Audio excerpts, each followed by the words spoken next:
Fala galera, joinha, joinha, Fábio Ribeiro na área com mais um Guerreiro CV e vamos falar de vilões da Marvel, vilões da DC que ganharam título próprio, né, nas últimas décadas. E inclusive muita gente conhece o Esquadrão Suicida e os Thunderbolts do cinema, das séries, do universo audiovisual, né? O Esquadrão Suicida teve 2 filmes na última década, inclusive o segundo é dirigido pelo James Gunn, mas os conceitos originais são muito próximos desse quadrinho, apesar do excesso de humor. E os Thunderbolts não é tão fiel ao conceito desse quadrinho original, porém talvez seja fiel a alguma das versões mais recentes. Mas é que tá, são histórias, né, títulos próprios de vilões, um conceito que eu nunca gostei muito, mas com essas republicações estou revendo, né, e estou reconsiderando os meus conceitos, né, a gente cresce, começa a ler novas narrativas e vai perdendo um pouquinho dos preconceitos. Mas é bom dizer, né, como eu falei, essa série, uma de 87, a outra de 97, 10 anos de diferença, apesar de serem ambas de vilões, grupos, né, liderados por vilões, ela tem conceitos levemente diferentes e eu vou esmiuçar os dois, tentar ser o mais conciso possível, né, porque não dá para falar de tudo num vídeo tão curto, mas vamos lá, vamos tentar ir direto ao ponto, né. São gibis de uma época, né, anos 80 e anos 90, então vamos nos liberar de preconceitos. E eu gosto muito de republicação de material antigo, principalmente séries que não são prestigiadas, então acho muito bem-vindo que a Panini fusse ali no baú dos materiais esquecidos e nos tragam séries completas. Mas vamos lá, né? São propostas diferentes e nem tudo vai sair completo. Vamos começar aqui com o Esquadrão Suicida. Essa sim, uma série de 66 gibis mensais que saíram de 87, né, e foram adiante, que serão republicados em 8 encadernados, e no Brasil 3, 4, 5 e 6, né? Estamos chegando perto de completar o volume 1 dessa versão do Esquadrão Suicida, porque o Esquadrão Suicida é um gibi lá de 1959, se eu não me engano, era um gibi de guerra, né? Um esquadrão de militares onde tinha o Rick Flag, porém em 1987 a DC resolveu aproveitar esse nome e criar esse conceito de vilões, né, do Esquadrão Suicida, com a Amanda Waller, que as pessoas conhecem aí dos filmes, que é um membro do governo americano que cuida de agências como a Força Tarefa X, o Checkmate, ela comanda agências de espionagem, de resposta a ameaças alienígenas e por aí vai. Aí tem o Esquadrão Suicida sob o guarda-chuva dela, que é uma proposta ousada, colocar vilões a serviço do governo em troca de perdão ou pelo menos redução de pena. Só que esse conceito foi inspirado num filme, né? Os 12 Condenados, um filme de 69, deixa eu ver aqui, que eu não vou lembrar, eu revi recentemente, 1967, com Lee Marvin, Charles Bronson e Telly Savalas. A proposta é exatamente essa. Na Segunda Guerra Mundial, os militares se reúnem, né, dos aliados, e pedem que um general linha dura recrute 12 pessoas que estavam condenadas ou à morte ou à prisão perpétua a oferecer seus serviços numa missão que seria considerada suicida. Aqueles que eventualmente voltassem teriam perdão ou redução de pena. E aí, por si só, é um grupo bem explosivo, né? Esse personagem, o Major John Heisman, né? Ele é muito ético e ele tinha que lidar com essas pessoas porque ele sabe lidar com o ser humano. E aí é uma caixa de pólvora, né? Porque essas pessoas era meio misturada. Todos eles eram condenados, mas nem todos eles eram criminosos. Então tinha pessoas honradas que eventualmente sofreram uma injusta agressão, reagiram, cometeram excessos, né, matando, degolando quem os agrediu e acabaram sendo condenados junto com pessoas que eram ladrões, estupradores, psicopatas fundamentalistas religiosos e aquele golpista que sempre quer passar a perna nos outros. Então colocar todo mundo para treinar já foi uma dificuldade. Depois, para fazer essa missão, tudo apalavrado, onde qualquer um deles podia pirar, ou fugir, ou matar seus companheiros com a mesma finalidade, fugir. Afinal, para que você ia se arriscar num país estrangeiro para matar nazistas? Mas enfim, a história é essa. E nesse Esquadrão Suicida a dinâmica é exatamente a mesma, né? O líder de campo é o coronel Rick Flag, né? Filho do Rick Flag original, que comandava o Esquadrão Suicida original, aquele grupo de militares. E aqui ele tem a ingrata missão de ter que conter esses vilões, né, esses criminosos. Nem todos são criminosos, tá, gente? Só para ver aqui o grupo, né, formado pelo Pistoleiro, o criminoso, talvez inimigo do Batman, o Capitão Boomerang da galeria de vilões do Flash, a Fates Enchantress, né, não sei se foi traduzido aqui como feiticeira, Plastique, Quebra-Cabeças, que eu também não sei se foi traduzido assim, e Nemesis, né, que era um espião, e Sombra da Noite, que era uma heroína comprada pela DC, pela Carlton Comics, né, no mesmo balaio ali do Besouro Azul e do Capitão Átomo, então estava disponível, poderes de teleporte, foi utilizado. E o Tigre Bronze, que era um herói, depois virou um anti-herói nas histórias de Kung Fu do Richard Drago, depois utilizado nas histórias do Batman, então ele estava ali como a força da equipe, então ela é meio termo, né, um anti-herói. Enfim, e a equipe tinha as missões suicidas, quem sobrasse, as equipes iam mudando, mas eventualmente nem todos tinham um perdão definitivo, então tinham que estar sempre prestando serviços, e a Amanda Waller, né, essa personagem forte, usava de muita chantagem e não deixava claro quando as penas iam ser reduzidas.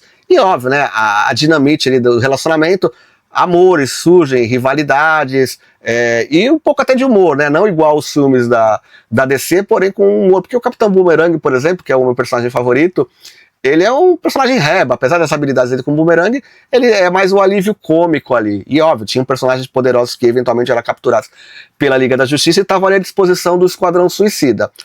A equipe, apesar de ter o título próprio, estreou junto com a Amanda Waller, né? A Amanda Waller estreou aí no gibi original do Esquadrão Suicida, que a gente pode considerar volume 2, eles estrearam de fato na minissérie Lendas, né, onde os heróis se reúnem. Ao final da minissérie Lendas surge a nova Liga da Justiça, a Liga da Justiça Internacional, a cômica, aquela engraçadinha, e no número 3 surgiu o conceito ali do Esquadrão Suicida longe dos olhos do público, né? O público não poderia saber da existência, né? Você não ia colocar o presidente dos Estados Unidos respondendo por que ele estava utilizando da força bruta de criminosos conhecidos, até porque ele também está em confronto aí com heróis, como de fato aconteceu. Imagina, o Batman captura vilões perigosíssimos e daqui a pouco eles estão soltos porque fizeram um acordo extrajudicial. Enfim, então a atenção era a marca dessa série, né? E o objetivo dela, que diferente do Thunderbolts, né? Vou pontuar bastante isso, é que eles queriam somente perdão pelos seus crimes ou redução de pena, tá? Ninguém ficou bonzinho, ninguém quis redenção, eram somente vilões agindo com um herói ou outro e anti-heróis com uma finalidade específica, e todos eles eram descartáveis. Então essa tensão era o principal. Morreu na missão? Dane-se, né? Você é descartável, ninguém vai chorar por você. Essa era a pegada.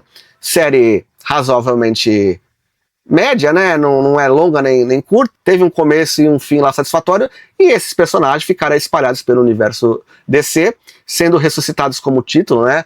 Principalmente com os Novos 52, depois o Renascimento, e indo migrando para os filmes, inclusive a Amanda Waller, né?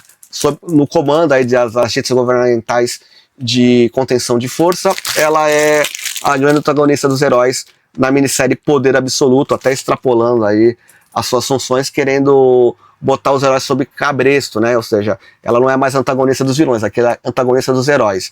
É uma virada de chave, goste ou não, ela tem esse papel de destaque, né? Inclusive ela apareceu em desenhos animados, é uma personagem bem marcante. Enfim, essa é a série do Esquadrão Suicida, tem uma linha consistente e as suas versões posteriores não diferenciaram muito. E aí nós chegamos aos Thunderbolts. Em 1997 surge, né? Antes que eu me esqueça, é até falar dos autores, né?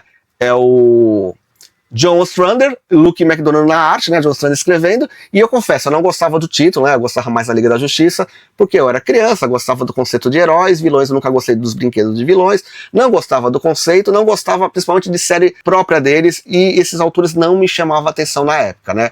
O John Ostrander vinha do mercado alternativo, ele fez material, o Green Jack lá para First Comics, não sei mais o que ele fez, e o Luke McDonnell desenhou Homem de Ferro, então não era um favorito. Porém, relendo, né, esse material, passei a gostar, porque eu estou num reencontro de narrativas perdidas, esquecidas dos anos 80. Eu sabia que se eu relesse eu ia gostar, mas tinha ficado para trás. Então a Panini fez um grande serviço trazendo esse gibi divertidíssimo de volta. Então eu estou relendo, né, no mesmo conceito do Arqueiro Verde, de material meio Vértigo, meio DC, como Questão, o próprio Arqueiro Verde do Mike Grell. Então eles estão nesse cantinho do universo DC e eu comecei a gostar dessas narrativas e valorizar esses profissionais. Mas não vou defender o Luke McDonnell não, né? Ele não é um bom fisionomista, dá muito close, não gosta de splash page, mas ele domina aí as sombras e luz, né? Muita arte com sombras e um pouco de expressão facial, mas não é um favorito. Então, Luke McDonnell e John Ostrander no Esquadrão Suicida do começo ao fim, se eu não me engano. E aqui, 10 anos depois, né, da estreia do Esquadrão Suicida, veio os Thunderbolts, escrito pelo Kurt Busiek e desenhado pelo Mark Bagley. Então já vou falar de antemão. O Kurt Busiek fez esse título, né, naquele contexto de que os heróis tinham morrido, né, Vingadores, Quarteto Fantástico, não sei mais quem, contra o massacre, a junção do Professor Xavier com o Magneto cria o massacre e os heróis são dados como mortos, mas eles vão parar no universo paralelo lá dos heróis renascem, enfim. E aí há um vácuo de super-heróis e o vilão, o Barão Zemo, né, junto com outros vilões, inclusive a equipe deles, o Mestre Terror, aqueles mesmos que espancaram os Vingadores na saga da fase do Roger Stern, né, o Cerco, e eles se fantasiam de super-heróis, bem estereotipados, né, o Barão Zemo com essa roupa meio patriótica aqui, e fingem que são super-heróis, e ocupa esse vácuo no coração dos americanos, do povo que sentiu falta dos Vingadores. E aí o governo começa a confiar neles e passa aí os segredos da Mansão dos Vingadores, da Torre do Quarteto Fantástico. Essa era a intenção do Barão Zemo. E ter acesso a artefatos poderosos, segredos e também se vingar de alguma forma indireta dos heróis que infligiram tanta vergonha e dor. E o Kurt Busiek, né, ele começou nesse título de equipe, e nesse vácuo dos heróis, ele foi escrevendo ali os Thunderbolts e desenhado pelo Mark Bagley, que eu também não é um artista que eu gosto muito, né? Eu acho que ele desenha bem personagens jovens, mas personagens heróicos ele não passa a imponência. Ele talvez funcione no Homem-Aranha Ultimate, reconheço, e nesse título aqui, Os Novos Guerreiros. Mas enfim, e aí logo em seguida, olha que coisa, o Kurt Busiek assumiu o título dos Vingadores, então os Vingadores retornam lá do mundo paralelo e assume o que talvez seja uma das melhores fases dos Vingadores, junto com o Jorge Pérez, né? Os heróis do primeiro escalão em primeira posição de vendagem, de crítica, de público. E aí, mas ele fez em paralelo esses dois conceitos diferentes, os heróis retornando e os Thunderbolts ali tentando ocupar o seu espaço com esse plano maquiavélico. Porém, aí que tá a virada, né? Com o retorno dos Vingadores, eles são desmascarados, né? E esses personagens, o Barão Zemo era o Cidadão V, vou mostrar um pouco aqui da arte para vocês. O Matt 1 é o herói tecnológico, era na verdade o vilão Besouro. A Meteorita, aquela loira com poderes de rajada, era a vilã Rocha Lunar. Atlas, o gigantão, era o Eric Jost, né, o Golias. Tecno era aquele vilão, o Armador, e Soprano, a que tem poderes igual a Canário Negro, né, era Colombina.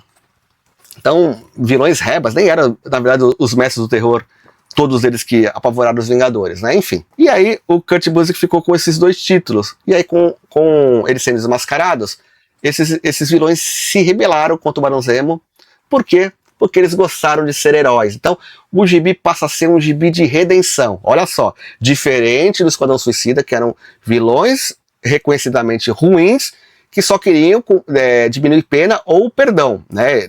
Não há proposta de redenção. Apesar de que, eventualmente, né, algum vilão acaba se redimindo um pouco, mas a proposta do Thunderbolts é essa, né? Esses vilões querem se redimir, gostam do afago do público, de reconhecimento da imprensa, porque o plano do Zemo era essa. Eles se passarem por heróis, então ele sempre, depois que socorria alguém, dava entrevistas para a imprensa, e a população carente de heróis abraçou esses vilões, eles gostaram disso.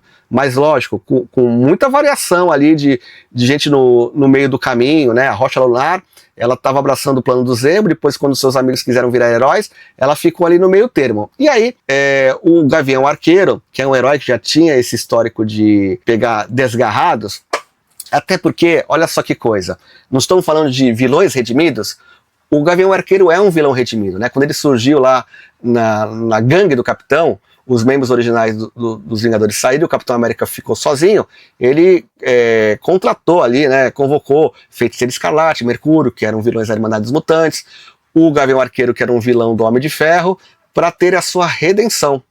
Então o Gavião Arqueiro vê uma oportunidade ali, né, de redenção desses personagens e ter uma sua equipe própria. Ele já tinha sido o líder da segunda equipe dos Vingadores da Costa Oeste, e depois ele tentou liderar uns Vingadores fake lá, que eram os Vingadores Centrais. Então o personagem dentro ali do seu perfil, ele assume os Thunderbolts, que esse nome ficou forte, e ele provando, olha, se eu me redimir e virei um Vingador, os Thunderbolts podem. Só que aí, né, os mesmos conflitos que tinha no Esquadrão Suicida no começo desses vilões pirarem e botar tudo em público, mesma coisa agora com o Gavião Arqueiro como líder, né? Será que eles se redimiram mesmo? Será que eles só estão fingindo? Eles querem alguma vantagem? Ganhar a confiança dos heróis, do governo, da população e dar um golpe fatal? Afinal, era o grupo do Barão Zemo, né? O cara que quase destruiu os Vingadores, enfim.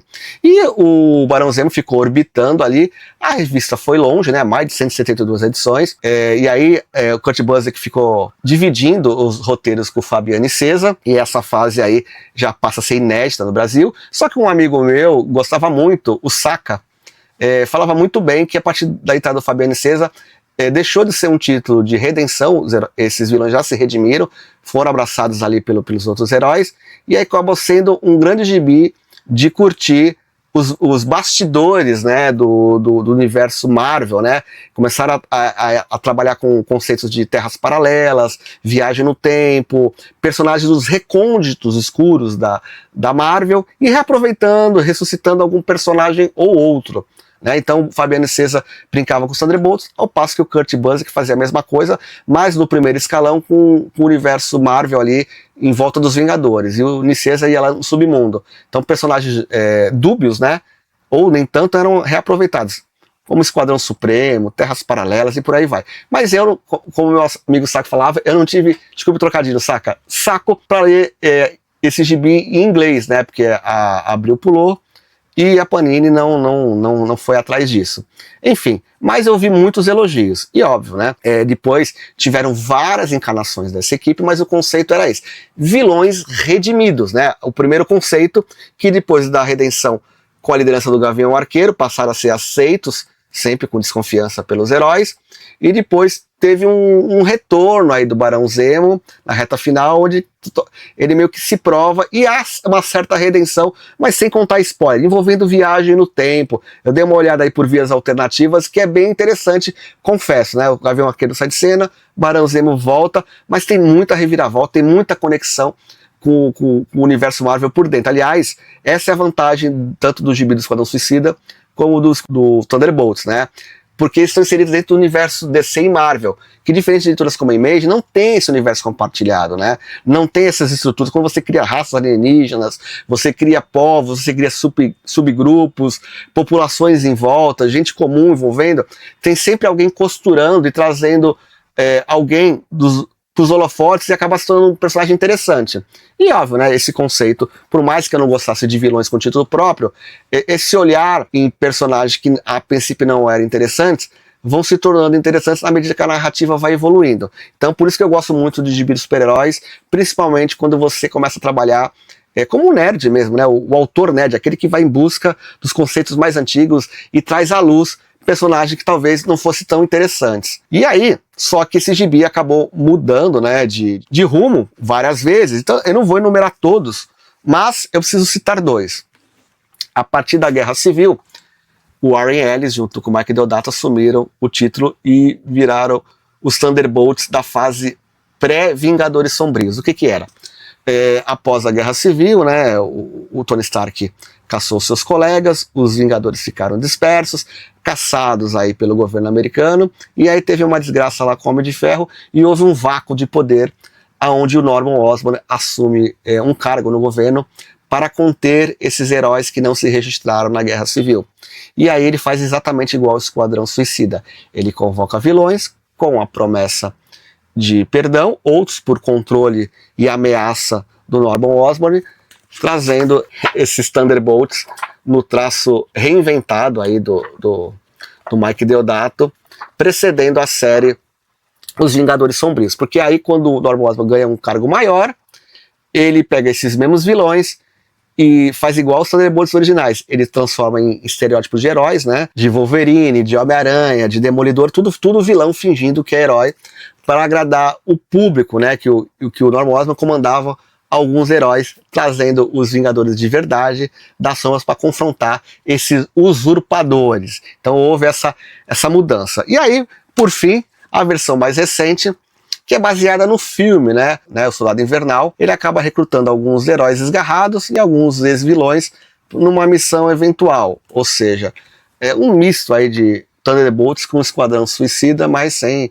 redução de pena, sem ser morte. Apenas esse nome ficou muito forte, né? Como equipe, a Marvel vive ressuscitando equipes e colocando sobre nova liderança. E é bem interessante, né? Porque o Soldado Invernal era um herói caído na Segunda Guerra, que volta como espião russo. Ele mata pessoas porque ele tinha um controle mental, e depois ele se redime como herói, assume o manto do Capitão América por um tempo, e depois ele volta a ser Soldado Invernal, e ele tem ali trânsito livre entre alguns sub-heróis, anti-heróis, e acaba usando essa força de apoio para missões mais perigosas, né, principalmente questões políticas, né, assim como o Esquadrão Suicida, que tinha muita intervenção política, né, os Thunderbolts meio que abordam um pouquinho isso para fazer missões secretas de intervenção não éticas, né, contra a lei em determinados países ou situações. Isso é até um pouco abordado no filme, e a Marvel está com essa mania de ir em busca do público dos filmes que conhece e reconhece esses personagens,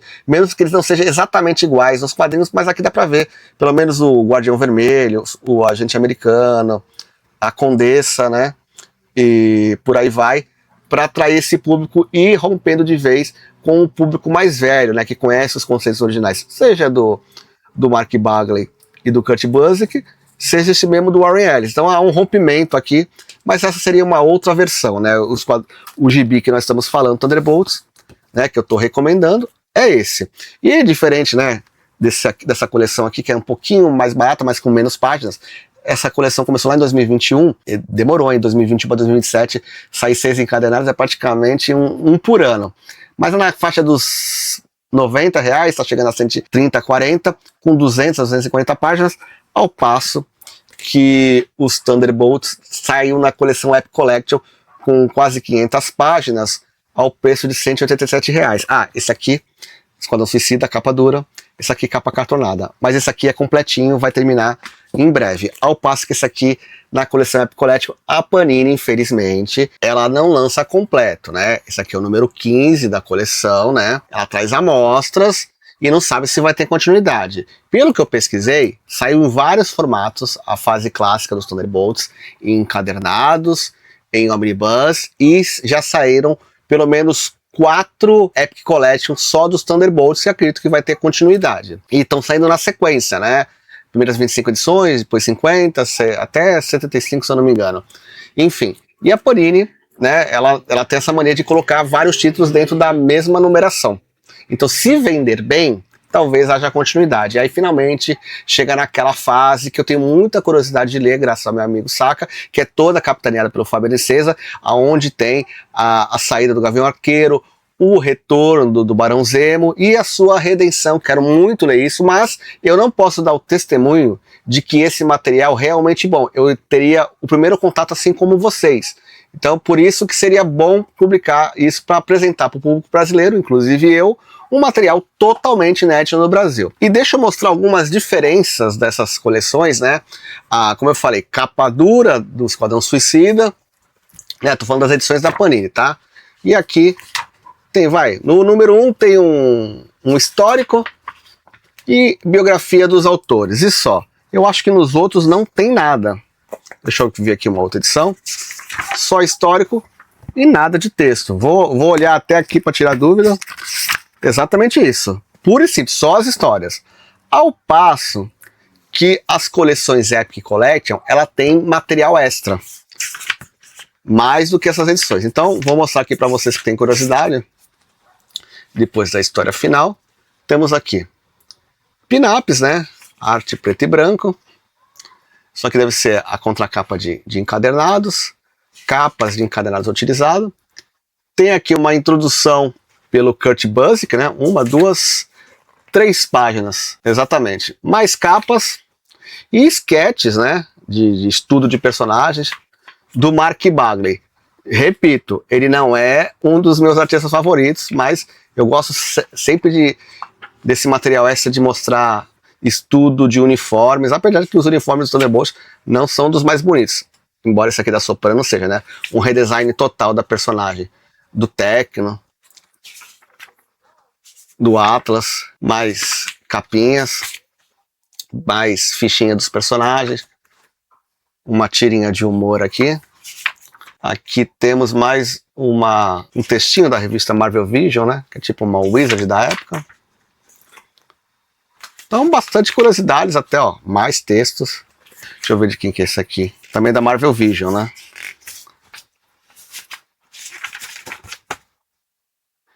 Aqui é a conexão dos Thunderbolts com os Vingadores. Como eu disse, né? Vilão que vira herói está na gênese dos Vingadores desde os anos 60. Então é isso, galera. Essas são as diferenças. Aqui para vocês terem noção do número de páginas, né? E capa dura, capa mole. E a Epic Collection, via de regra, tem extras. Óbvio, né? Omnibus da Marvel tem bastante extras, alguns. E os Epic Collection também. Mas esses da DC é bem pelado, então... Mas vão atrás dessas histórias. Então é isso aí, galera. Espero que vocês tenham gostado.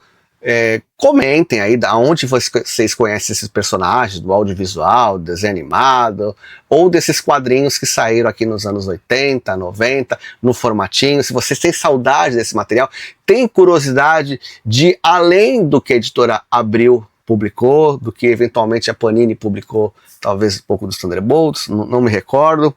Enfim, comentem aí se vocês querem esse material na íntegra, né? O Esquadrão Suicida, como eu já disse, já vai sair tudo completinho. O Thunderbolts aqui fica aí no vácuo. Mas espero que vocês façam coro para continuar, porque eu tenho tanta curiosidade quanto vocês sobre este material. Estou totalmente no escuro. Só indicações de amigos, mas eu preciso ler para ter a minha conclusão, né? Para dar o meu veredito. Os artistas envolvidos aqui, principalmente o Fabiano César, não é um escritor favorito meu. Teve coisas boas, mas nem tudo. Praticamente é a mesma dupla do Novos Guerreiros, né? Mas sempre oscilando. E o Esquadrão Suicida, eu tô gostando bastante de rever esse material, quero ver sua conclusão. E os Thunderbolts, eu também vou dar o meu voto de confiança. Então, quem tá comigo nessa, quem vai me seguir nesse voto de confiança... detalhe, né? Esse Epic Collection é meio salgado, 180 paus, não é para qualquer um. Então, não sei se essa edição vai vender bem do Epic Collection, que justifique a Panini dar continuidade a este material. Então é isso aí, galera. Joinha, joinha, comentem aí e até o próximo vídeo. Valeu!